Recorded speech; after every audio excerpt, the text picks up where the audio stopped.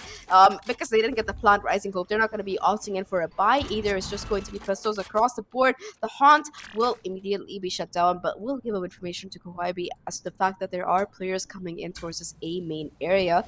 I like how she's just, you know, no matter what happens, I'm going to get the ult orb, tries to get those Seekers online as soon as possible. And at the rate she's going, she's probably going to have them ready for the next round here, Matt. Wow.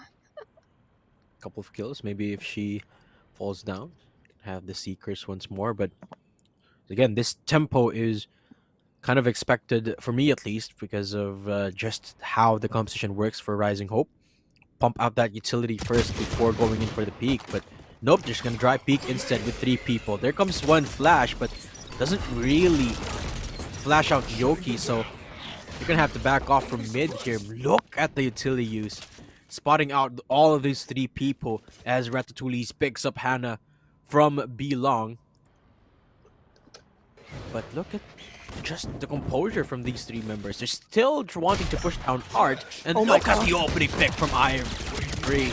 Tara goes down, but Yoki looks to mow them all. She gets 2. Ivory's not done though. Picks up the Spectre, and she's not looking at the right direction for the moment, but Teleport's ready. she's got a huge task at hand here. Might not be prepared from this close left angle, and she isn't. Kohibi to close it out. It was a little bit scrappy for a second there, but SMG still secure round 2. Yeah, and they do lose a lot of people though, so that's going to be, I believe, 2 Spectres at the very least dropped out. A little bit unfortunate there, because, you know, heading into this bonus, they're not going to really have much to contend with. Kohibi drops the Spectre to a teammate, picks up that Sheriff instead. I guess when you're Kohibi, all you really need is a Sheriff. But anyway, for the side of Rising Hope, it is going, oh, never mind. Kohibi is going to be going in for that Hero by Vandal, in fact. Okay, Kohibi. Very normal. But for Rising Hope, it is going to be the full buy kicking in. Neither team has any ults ready to go. The Kohibi is 3 up. Yoki is only 2 away from that null command if they choose to use it this particular round. As for the side of Rising Hope, though, they're going to be going in for a little bit of a default while 2 members work their way up towards A main. There is going to be a little bit of pressure applied towards this doors angle here. NVS will be still playing close with the Spectre, and Kohibi has the Haunt ready to go towards mid. Does get broken this time, though, so not going to be giving away any exact information this time around. 2 players, the split towards A is heading in right now, and as soon as the smoke goes, it is going to be be very difficult for SMG to try and hold on to the side, with the two players already going down to the hands of Ivory and Gwen. Goibi as well caught by the C's. She tries to throw her own to keep herself alive, and she manages to do that, but in the meantime the spike has already gone down, and we're looking at a 3v4 retake here. Goibi being the only one with a really viable weapon. Tricks, good for the opening pick. She good for another? No, she isn't. Goibi shuts her down, but teammates got her back. Ratatouille's the last one standing. And Teleport's ready. probably gonna look for as much damage as she could impose here. Yeah, that was just gonna be able to find anything with this crossfire though. 3 people to look out for, and Gwen actually caught! And suddenly, it's a 1v1. Ratatouille's, of course, time is out, but damage is done. Wow, amazing stuff here from the chamber, getting the timing perfectly from those 2 members of Rising Hope. Let's take a look at that one more time, but the implication of that is that a couple of, or rather, 4 of the members of Rising Hope might not be able to buy the full guns. Yeah, you can see that 2 players being forced to contend with light armor, as well as Aya only being able to afford a Spectre. It's going to make things difficult on this particular round. Ivory, however, though, does have the Tour de Force available to work with, so that is going to be some benefit heading into this round. It does seem like the Tour de Force is going to be positioned towards, I believe, just this B area, watching for a possible push coming in, and the Viper smoke is going to be committed as well by Hannah to try and possibly cross over and create a little bit more chaos. Tricks yet again towards this door is going to be popping that haunt to see who exactly is playing here, but it's not going to find any real information because Goibi is there to immediately break it. The backup is there as well from both Envious as well as Goibi to really hold down this area of the forts, and this is such a narrow channel that is going to be so difficult to really hold on to.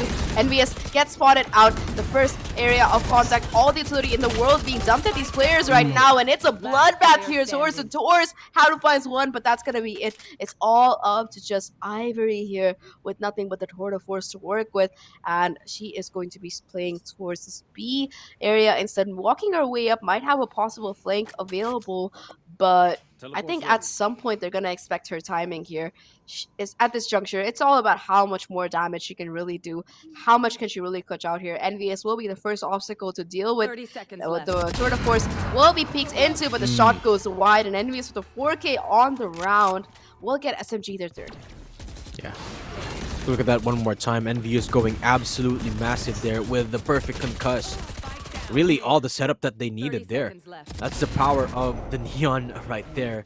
Or perhaps something like a breach, but SMG 3-1 on the board, and Rising Hope finally going for that eco. And yeah, this is the struggle of having no duelist comp, or rather very little tools to open up these sites, is that it's really hard to get in, to take control of space without getting frags, especially in mid where it tends to be reinforced by a lot of that defense. Tara and Yoki swings out, immediately taking control of the spike. And now suddenly, Tricks, Hannah, positions unnoted, so that might translate to a kill. It does. Maybe an upgrade for one. Oh, the timing is perfect. Gets doesn't get seized up, but oh, she gets spotted out from behind. Ratatouille's might be planning something dirty here. Oh no! Oh, there you go. Ratatouille's for the final kill of the round for SMG. 4-1 on the board now, Zach. Yeah, I thought there was gonna be a knife incoming at that point, but yeah, we get like a normal kill at the end of it, and Rising Hope, they get to keep their dignity completely. To be fair, it was an eco round, and there wasn't really much that they could have done with it, considering how SMG is playing this map so far. But let's talk about that, right? SMG, they are playing with so much information available. Just Goibi's utility by itself, the Haunt being able to constantly help hold down mid along with the KO as well. Both arch and mid have proven to be impossible areas for them to really aggress into. Yeah. As for Ratatouille, she's able to hold down the B side by herself as well. So A is the only area of attack that has really worked for them so far, and that's only in one particular round. Look at the reinforcement here for SMG. 4 members holding down mid. Trix will Oh be my able God. to dismantle one side, so will Hannah. So they're definitely going into the A arc push now. But again, NB is proving to be a headache. Aya shuts him down finally. Now down to Ratatouille's 1v4. But, silver lining, nobody from RH knows that she's gonna come in from mid. This time, RH successful in dismantling that mid defense, because they have tried over and over again. Okay, that one shot is going to reveal exactly where Ratatouille is gonna come from. The smoke is not letting her push any further. And the moment she comes out anyway, there's a crossfire waiting for her. And one gun will be enough. Rising Hope back on the board. And over again, Zach, they attempt the mid push. And this could be the first part of a conditioning that we are witnessing. They're setting up this idea that they're constantly gonna aggress down in mid, that at some point they might just pull away from it, and SMG might not be ready for it. Yeah, things definitely looking a little bit rough right now for these players from Rising Hope. Despite being able to win that round, their economy is hanging on by a thread here. However, this time the tour de force is going to be invested by none other than Ratatouille, who will single-handedly be able to hold down B long here. That poison orb being invested right off the bat is again going to cause a little bit of confusion, possibly keep a push from coming in towards this B area of the map here. However, though, it is going to be the Trailblazer invested by the Sky here as they try to make their way forward yet again for an A split. You do see two players hanging out towards mid, but the other three are heading into this area of the map. And this time around, SMG, they're not going to give it to them for free. They have two players ready to face off. The trades are quick though, and Rising Hope, they come out with the advantage at the end, getting two for the price of one, so as to speak. Hanu as well, making her way down towards mid, will walk right into Kohabi's crosshair though, and that is going to bring things back down to a 3v3. The site is open. They do have the plants going down, but that Haunt is not going to find much value either, so it's a full-on 3v3 retake. Yeah, quite surprised that Hunt doesn't really spot anyone, but as mentioned, it's going to be the retake. Tour de force on one of their members. Ivory with the 3k now can actually go for an ace, but at this point, RH really just want to secure the round for themselves. Gravity well available as well, so they really have to tap the spike. They don't have to if they get the kills. Ratatouille's timing each shot perfectly, and Kwai before the defuse puts SMG to 5. Suddenly, SMG look like a completely different team. They look so comfortable on this map and so confident. Again, the aggression really working out. They're able to just pin down these crucial choke points of the map on this defender side, and they're just not letting any kind of play work out from the side of Rising Hope. Usually, on a map like Pearl, where there are so many openings, defenders can often find themselves hard-pressed to hold on, but being able to leave the entirety of B side to just one player, that just at least enables them to play 2 on A and 2 towards mid, and that is doing wonders for their defense. This time around, though, it is going to be Envious positioning themselves towards this A area, B area, pushing up aggressively. In fact, and they're going to find nobody for their troubles. It is going to be A yet again, where this aggression is going to be coming.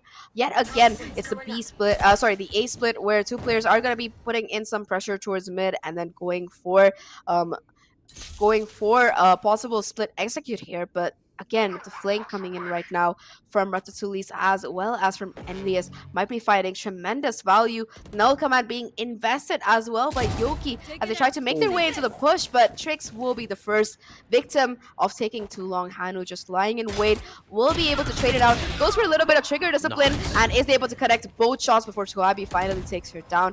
But off the back of that, they are going to still be continuing to try and push into this A side here. The clock is being run on 45 seconds left. Will Rising Hope be able to get into sight or not is going to be the question. That is a question indeed. There's 3 people down here, but the smokes are aiding them at just the last second. But Kohabi, right before the smoke dissipates, come out of the shadows, leaving Ivory in a 1v2. Teleport's ready. 30 force is available, but I wonder how much help that could be in this particular situation. Yoki peeks out. And that's the bait for Tara. 6 on the board for SMG, and it's at this point where Rising Hope's economy start to falter. One enemy remaining. And as you mentioned, it took them a little bit too much time to push forward, making the flanks way from B long to assert their presence down into mid. But by the time everyone pushed up in A, there's already 3 people down here, triply reinforcing the site. There. That puts SMG 6 on the board, 3 ults to their name as well.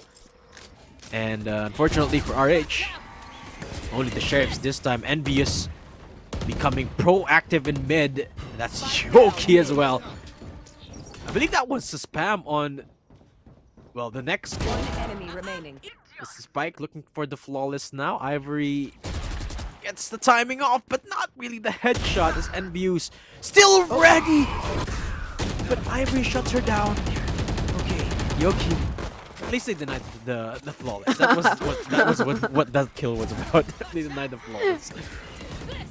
Yeah, a little bit of a celebration there from Yoki. Understandably, this is a massive lead that SMG is really taking on this defensive half here, proving that there's a reason why they were team number 3 to qualify in APAC 4 points. And now that the full buy is kicking in for the side of Rising Hope, they are going to try and reassess and see how exactly they can make this round work out, considering that they have a very crucial ult this time around, which is none other than the Viper Spit. Hannah has it. I think she's had it actually for a round or two, charged up and ready to go. But the struggle for Rising Hope is that they are not able to make their way onto site, and that is single-handedly because of B being completely shut off for them by Ratatouille. So it was already bad when she had nothing but a headhunter every single time she was finding the clean headshot, but now she has the operator to work with as well to make things even worse. And they can just let her hold it by herself if she's playing there. Otherwise, they swap her over, and it is going to be the Neon and the Astra with, again, a lot of utility that can really buy a lot of time.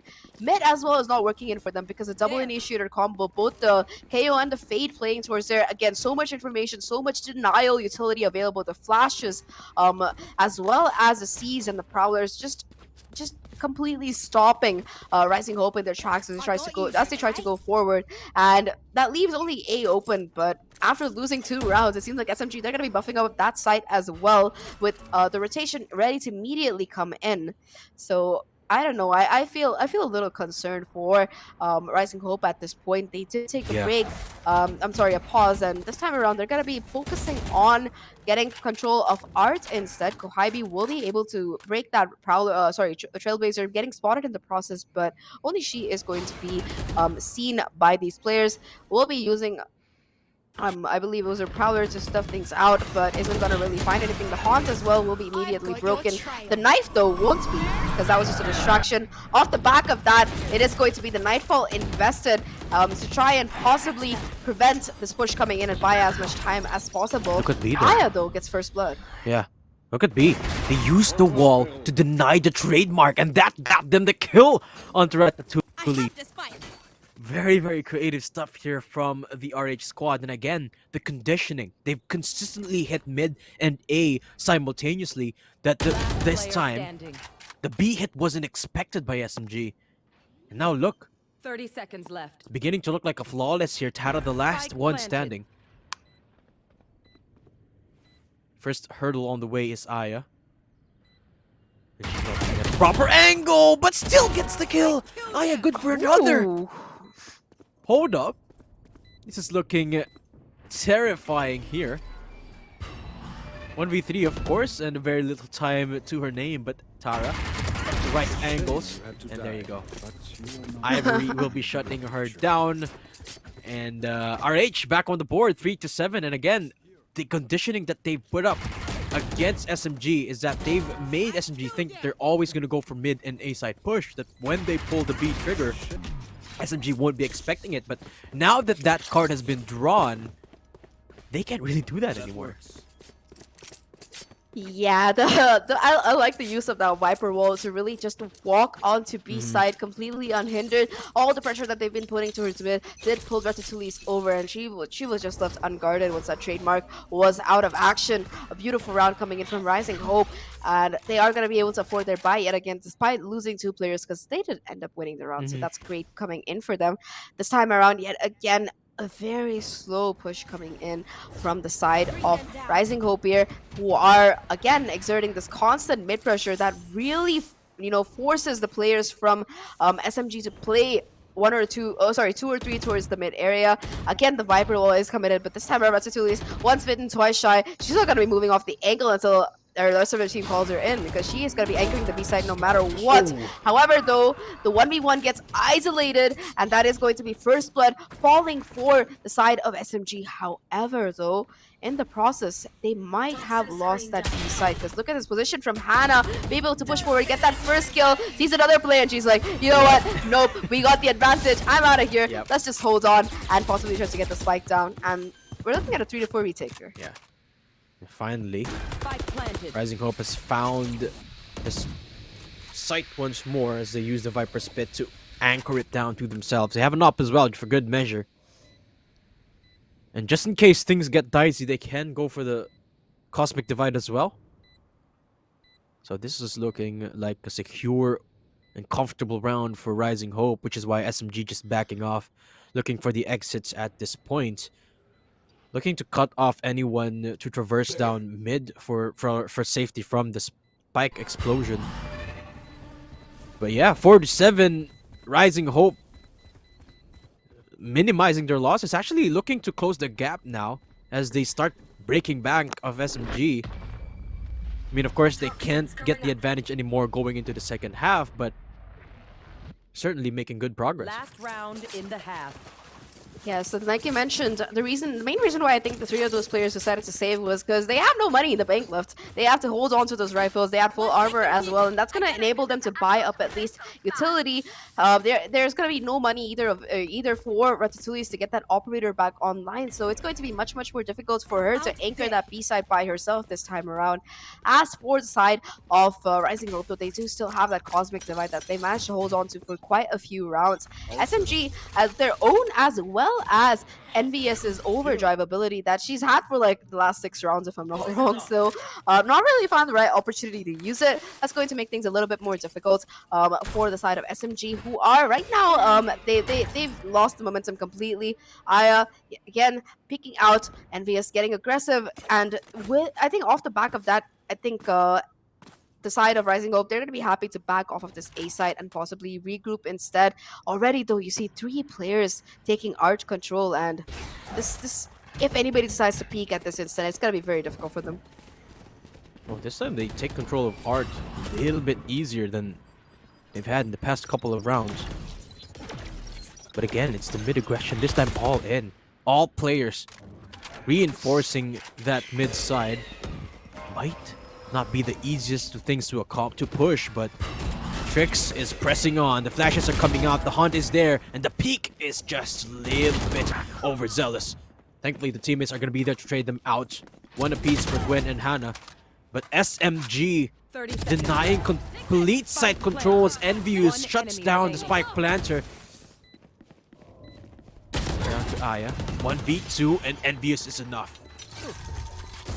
Get themselves into 8-4 as SMG with a 4-round lead now. Finally they get the last shot on board, and again the 3-player stack towards Art just proved to be too much of a hindrance for Rising Hope to really make their way onto site, because they did get the spike down, but nevertheless it was a big issue because they took so much time that the rotation came, and you saw Ratatouille making her way all the way over from B towards that Art area. You also saw Envious in particular, she had control of main. She was able to deny the plant initially, as well as get 2 of those major kills that ended up closing SMG the round. So they are going to be starting off 8-4, but Leo, looking at the comp that's coming in from the side of Rising Hope, I think that they still have a reasonable chance in this, considering that they do have Yeah. that double controller setup, a lot of utility available, and double initiator as well for information. You know, one of the reasons that they probably struggle so much on this attacking half was the lack of a duelist, lack of someone who can really create space like Envious could, or perhaps Koibi, or like a Jet or a Raze could. Whenever I think of Raze, I just go to Koibi. My bad. So,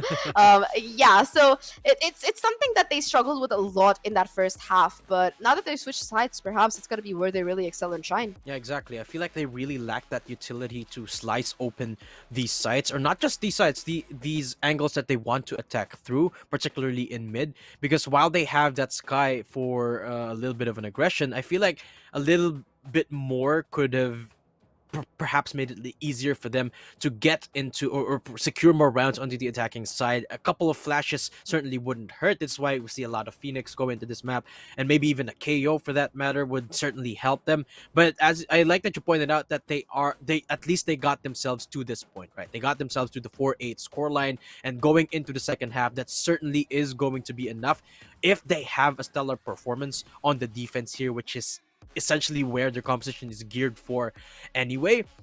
But the question is, can they hold these sites for themselves? Once we go to the retake, I'm not sure what type of tools the composition of RH have, because it's gonna be back to the drawing board for them. It's gonna be very, very similar to the first half, where it's so hard to get into the sites, especially when you have 5 people alive and kicking just in that one site. So again, the condition here for RH is to hold the sites, hold the line before SMG decides to push in, and they should be good to go. 15 seconds left, and right now it is going to be Rising Hope at a bit of a disadvantage, but this pistol, if they can convert it and the anti-eco, it will put them back on a much closer scoreline. And of course, 8-4 is not an insurmountable score. True. We saw this today morning where Alter Ego were able to string together Exactly. what was it again, 9 rounds in a row? Yep. Yeah, so we might be seeing a repeat of that possibly if SMG slack off a little bit, for lack of a better word. Talking of SMG, though, they're going to be going in for this pick right off the bat into this east side, and they're going to be playing the 3-stack, in fact, immediately taking down Ratatouille and finding tremendous value off the back of that. They're going to be pushing even more aggressively, but SMG, they made the call that, look, there are 3 people towards the A side. B might be a little bit more clear. Ivory, though, goes unchecked. He's able to get 1 before finally being shut down, and just like that, they have the B side open for the taking. The only problem is that they don't really have the man or the woman advantage in this case, so as to speak. So we're looking at a 4v3 retake right now. Tricks on the flank will be spotted out, but still gets the kill as that frenzy really shines through. It's all up to just Yoki and Kohaibi to clutch this one out somehow. Oh, look at the utility being committed. Oh, The beautiful Astra pull and concuss, as well as the flash, enable Hannah to just peek in and find those 2 kills. And like I said, for the side of Rising Hope, they have so much in their arsenal with this double controller as well as double initiator setup, and all they have to do is play together, and that's exactly what they did. I am immediately proven wrong here, Zach. The retake looked absolutely fantastic there for Rising Hope.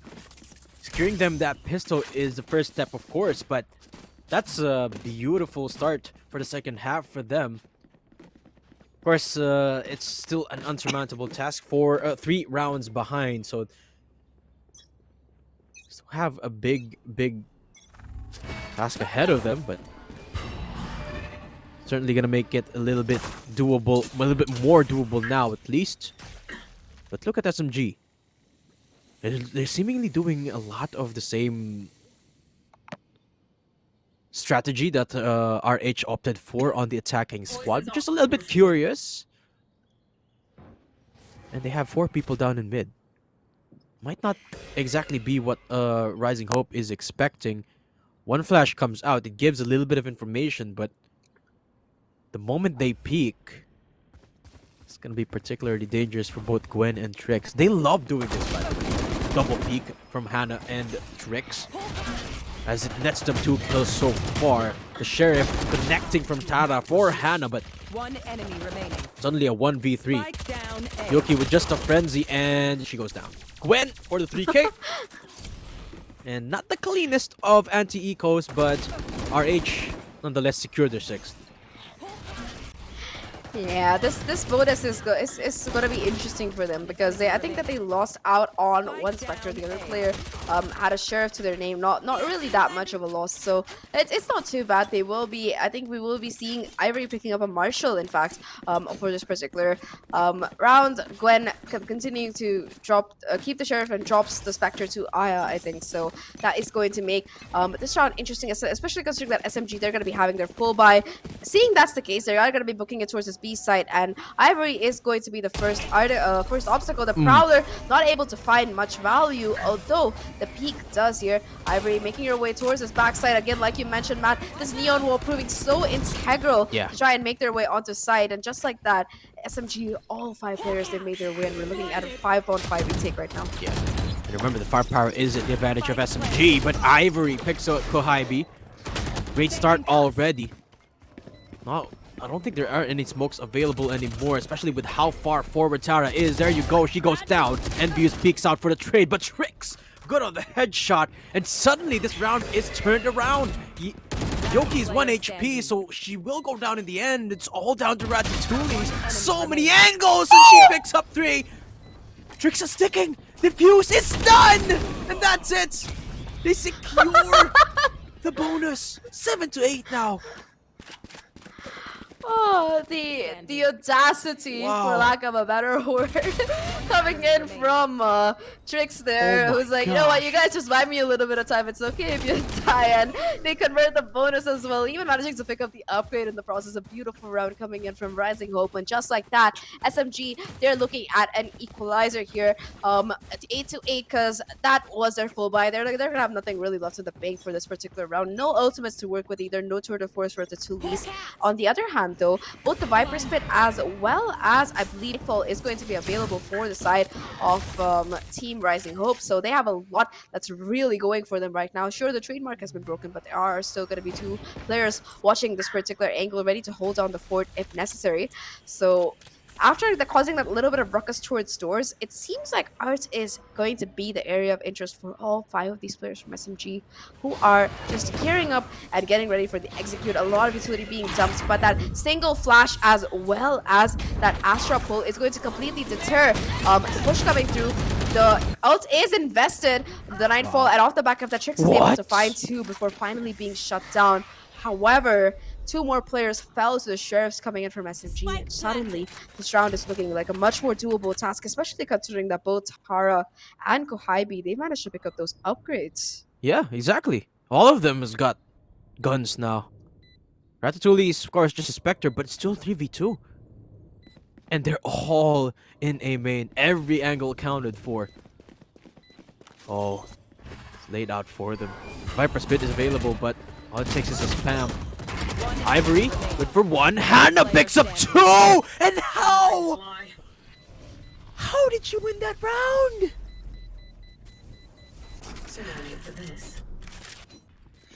I feel you there. I'm just as speechless. I did not think they were really gonna be able to convert that one, but Hannah just gets like all the perfect spray transfer, for lack of a better word. I wish we could have seen it from her point of view, but off the back of that, it is going to be a timeout being called. I'm not sure by who exactly. SMG, yes.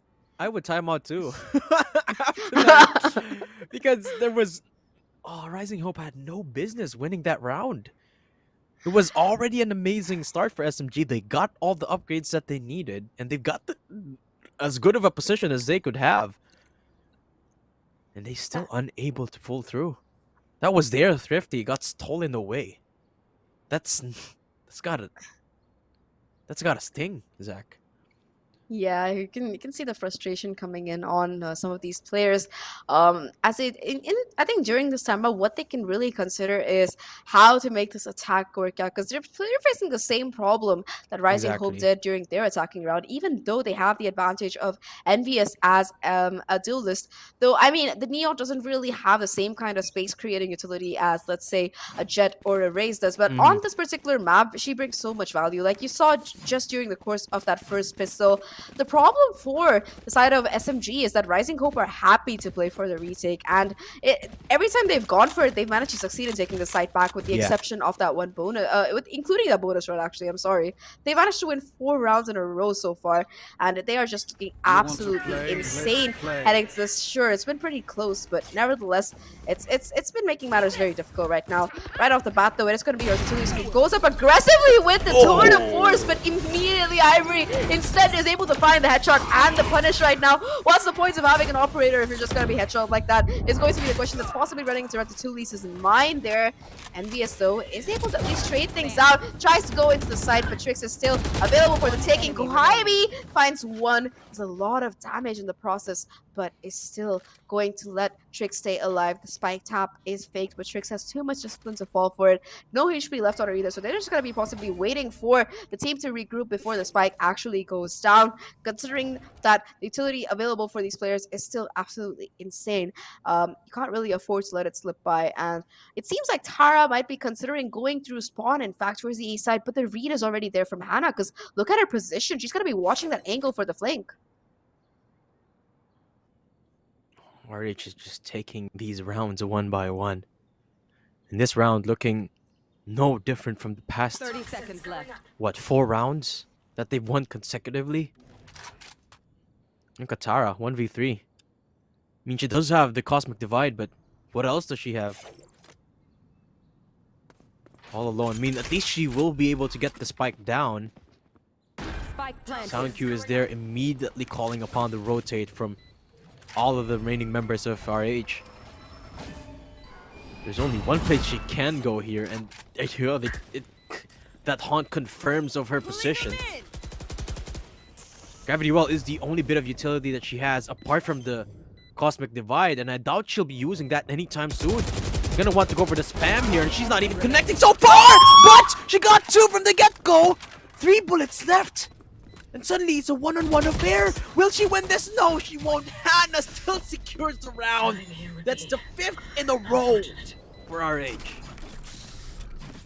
I can't take these rounds, man. My heart is going to give out by the time we end this thing. What a round coming in from Rising Hope, and of course from Tara here. Remember, this was the IGL for Alter Ego for the first year they were playing together when they won the first edition of Elite, and now she's remaking herself. She's back after a year's break, and she's gonna be playing with SMG, and this is exactly why she was so well known, not just the IGL but also just so clutch most of the time. Unfortunately for her this time, though, Hannah is not going to let that slide. 2 is going to be all she gets, and off the back of that, yet again, it's going to be a little bit of a rough buy coming in. 2 players on light armor, as well as 1 Bulldog for Yoki, which is going to make pushing it a little bit more difficult. And Rising Hope, they've taken the lead off that round as well. This is SMG's last chance, arguably, to prevent this game from slipping out of their hands, for lack of a better phrase. And well, the jump peak will give away Ivory's position, so they really don't want anything to do with that side. If Ivory can get a headshot with a Vandal onto an operator player, I'm sure she can do more with the Tour de Force, and they're not going to risk heading into that B area of the map anytime soon unless things become completely untenable elsewhere. Pressure is going to be put instead towards the mid area of the map. In fact, double doors being pushed upon with the help of this null command art as well.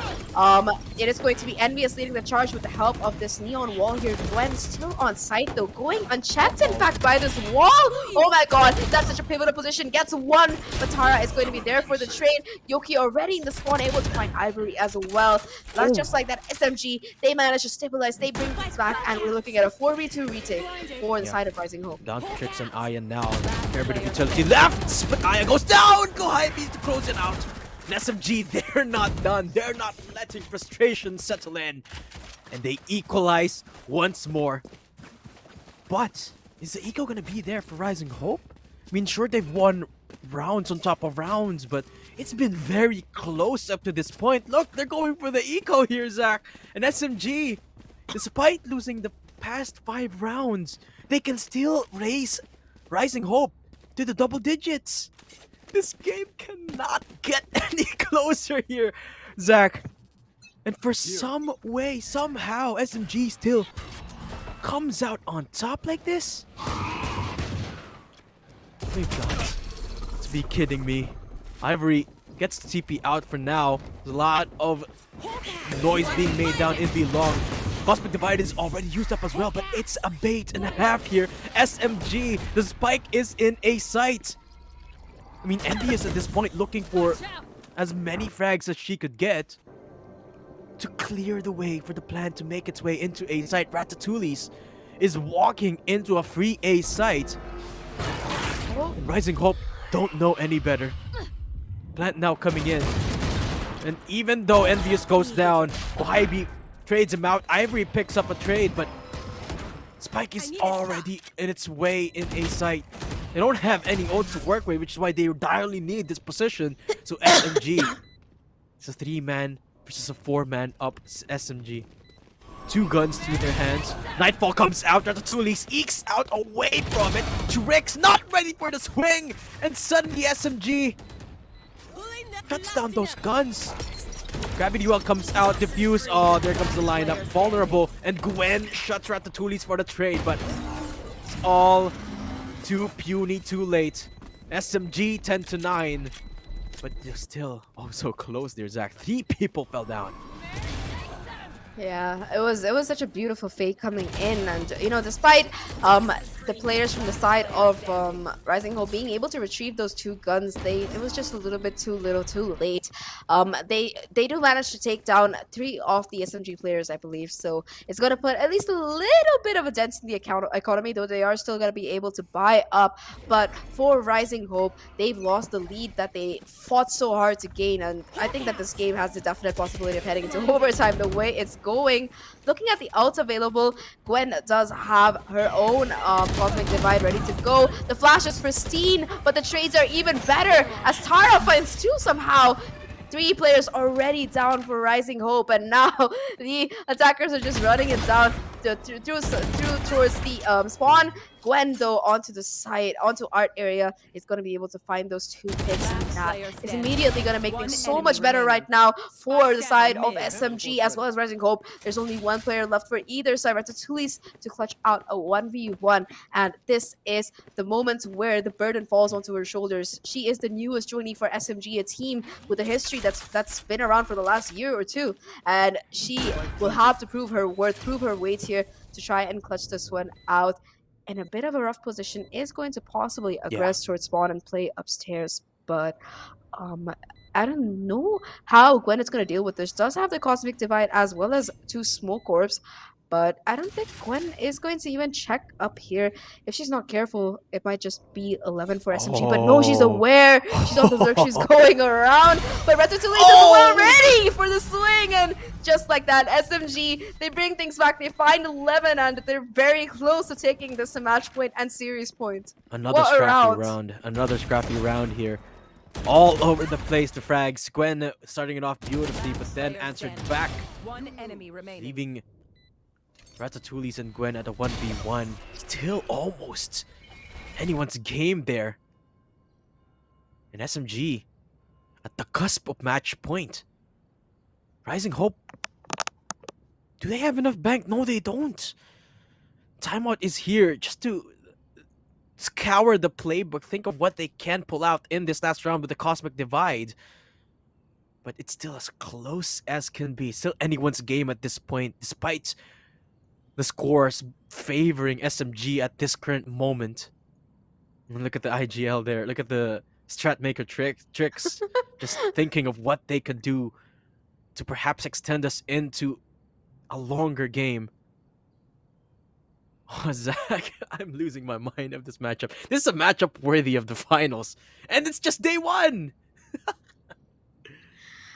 I completely feel you there. Like, this game is so close, and it goes to show because these are teams that are seated pretty close together. SMG is number 3, Rising Hope is number 5 or 6 if I'm not wrong. 5, I think. So they are up there when it comes to the qualification. They're at pretty much the same caliber, and it shows in this matchup. SMG, though, just a little bit ahead. They have the potential to take this to match point right now because they're going up against a very broken Vine. Nothing but pistols, really, for these players from the side of Rising Hope, with the exception of Gwen, of course. However, that Headhunter is immediately going to be shut down with the help of that 0 points. Envy is able to find so much value pushing forward onto the site. Kwaibi, though, will be the one to yet again find first blood. And SMG, they're not stopping with just a site. 3 players are going to be running towards spawn instead. And Gwen sees it and she's like, you know what? Nope. Goes for the peak, but still, Yoki with the superior weapon is able to connect the headshot. 3 remaining players for the side of Rising Hope. Nothing but sheriffs in their hands. No weapons really retrievable either. Kwaibi swings out, gets one with the help of Ratatouille, who gets another for herself, and it's all down to just Hannah in a 1v5 situation right now to close things out. Tries to get the shot, does a bit of damage to Tara, but that is going to be it. SMG find a match and series point are just 1 away from closing it out. Though I wouldn't count Rising Hope out just yet because they are going to have the economy to buy back in, and I don't know, Matt. I think that they could pull it back to overtime. It's just 3 rounds after all. Absolutely. Spikes here. And this is where we get to see what transpired in that timeout. What they're going to be using this Cosmic Divide for. Maybe they're going to be banking on the Viper Spit instead. Hannah is one away from the ult anyway. And it seems like they're going to be playing a very spread default here with a little bit of a mid reinforcement. 1 person apiece each side. Face your fear! Nightfall comes out. It doesn't get the tag on anyone. That's huge here for Rising Hope. But Hannah goes down. Concuss is beautiful from Envious. And suddenly A-side is open here, Zach. Last 3 members of Rising Hope to extend this into overtime. And their time is slowly ticking away. Look at the control. Yet again, the spawn control being completely taken, though Aya and Ivory pull things back. It's all down to just Aya right now. A 1v3 to close out somehow. Taps the spike, but towards main Tara. She's not going to be even looking in the direction. It is going to be SMG who take it home 13-9. And what a comeback, because remember, they were down 7-2 at one point on this particular map. They managed to like pull it back and they win it. What a phenomenal... I'm sorry, they had an 8-4. Yeah, they lost the lead. It was 9-8, and then they bring it back. They win 13-9. A beautiful performance coming in from them. Congratulations. They're going to be moving on in the upper bracket for today. But, you know, talking about how these teams exactly played, I think that they both deserve a lot of credit. SMG for, you know, being able to keep their mental together despite losing about, 5 rounds in a row? Despite losing 5 rounds in a row, being able to reset and quickly pull things back together, and just being able to hold on and take this map home, considering that it was so close in the first 2. They lost Icebox, they barely won Ascent, and this time around it was 13-9. It wasn't exactly a domination anywhere. Yeah, and credit where credit is due here, Zach. The members of SMG were absolutely popping off today, particularly in the first two games.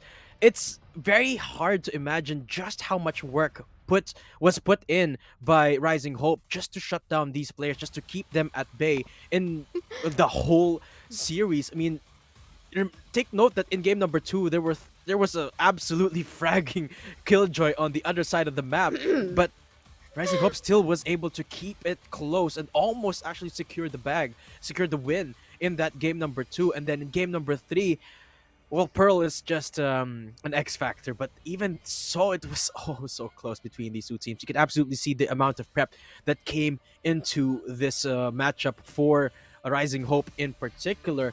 But at the end of the day, it's just the adaptation, the consistency of the tried and tested team that is SMG that ultimately just came out on top here. Yeah, we're gonna look at the highlights right now to see how exactly it went down on Pearl. But I think that if you really have to talk about the team comps coming in as well, they played a huge factor in this, especially the double controller. I always have like seeing that coming in for the side.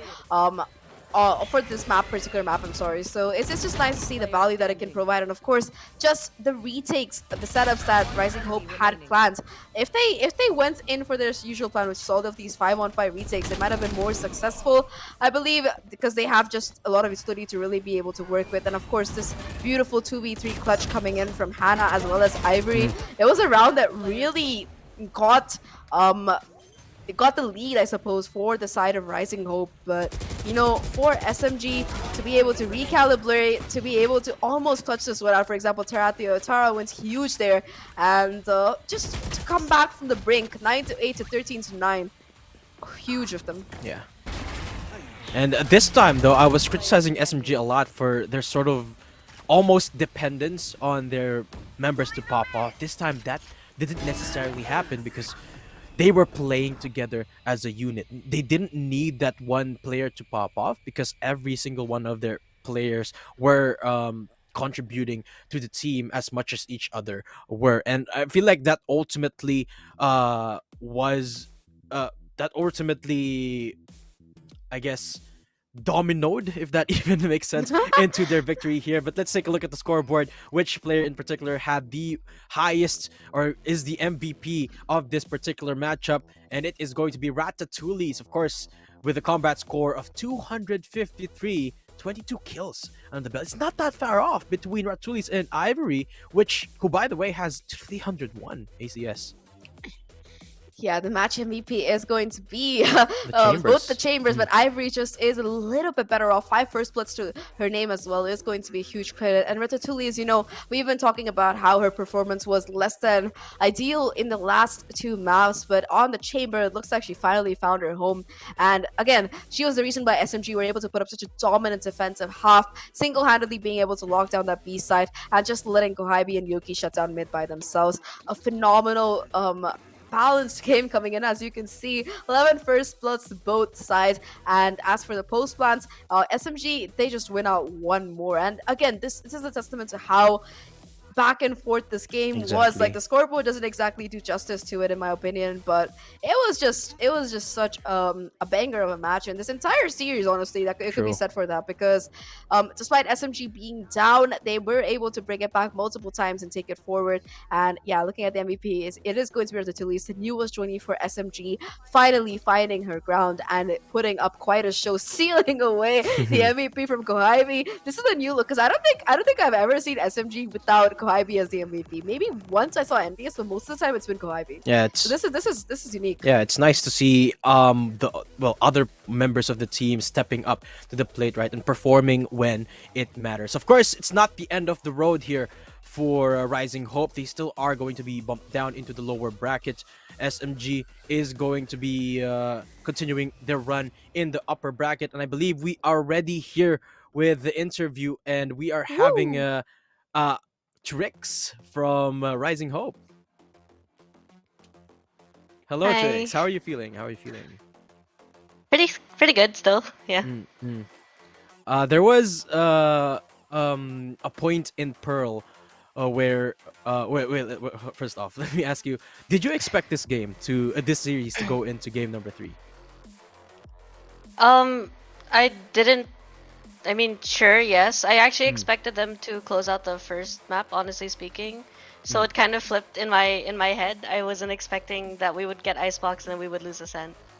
So. And congratulations on putting up such a showing against SMG, who are one of the best known teams, and congratulations on being picked up by Rising Hope as well. That is a huge org buff coming in for you guys, and it must make your day better, knowing that you do have some backup coming in. But for this particular map on Pearl in particular, do you think that not having a duelist really caused a lot of damage? Do you think that you could have done better perhaps if you had a duelist instead of the agent comp that you were running? Or if you could go, I'll add on once you're done with that. Sorry. Personally, I feel like we're doing fine without the duelist role in. Right now, it feels more that there's some issues that we have in post-plan scenarios, or issues with being able to delay the opponents, because with the amount of utility would mean that we have better delay, but we're just struggling in terms of, for example, giving up the sites, playing for the retakes, things like that. And your team, how does it feel to come back after about a year of being a coach, of being on the sidelines, and coming back to the team that you started off playing with and made it to elite with for the first time? How does that feel?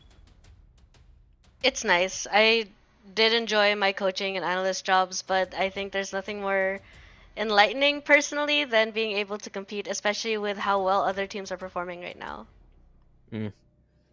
Yeah, I can definitely relate to that. I would like to ask you though, since you went up against SMG, a team that is very, very frag heavy, you got a different player popping off each and every game. How did you deal with those players, particularly in the first two maps? Because well, they were crazy.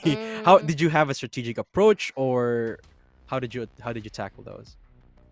the approach is primarily we started to see habits that the opponents were having, and we played Mm, accordingly in terms of what kind of information we want to deny, what space we want to take, how we're going to wait for them to push. Because a team like SMG has that tendency to want to get that information, especially with the aim duels. I feel like for Ascent, it was a matter of we gave up a little too much space, especially on the defender side. So it should have been taken back, but some of us were a little scared to peek, and so I just ended up like running into a bunch of utility, just saying, "Just peek, it's okay. Whether you win or lose, have fun." So yeah. Do you have any message to your future opponents in the elites? Any teams you're going to be facing in the future? I'm happy to be playing against everyone. I'm happy to be playing against all of you, and it's great to see that everyone is improving so much. It's great to see all of these different styles coming in, different agents coming in. So I'm looking forward to seeing what you guys have on the table. Yeah, And that's about it. Hmm. And yeah, I think that's gonna be it from our side. Good luck for your future games, and I think that your lower bracket matchup is going to be tomorrow. But good luck for that. And I don't know if we're gonna be casting that particular one, but we hope to get more of your games because you and Rising Hope, well, it's just wonderful to always see you guys every single year this time. Thank So you. yeah, see you around. yeah, and that's it for the Bye. interview here with Trix and Rising Hope. And that's it for the matches for the day, folks. We will be taking a look at the bracket one more time, and let's actually see who progressed Ooh, in the other side of the broadcast. It's actually, uh, wow. wow, it's Okay. Orangutan and X10 Sapphire who won their respective matches. And the next matches upcoming are going to be Alter Ego Celeste versus Orangutan, X10 Sapphire versus SMG. And in the lower bracket, we got W Streaks versus Zolt Meraki, then Bren Victress versus Rising Hope. A battle of the Filipinas in match number 6, Zach.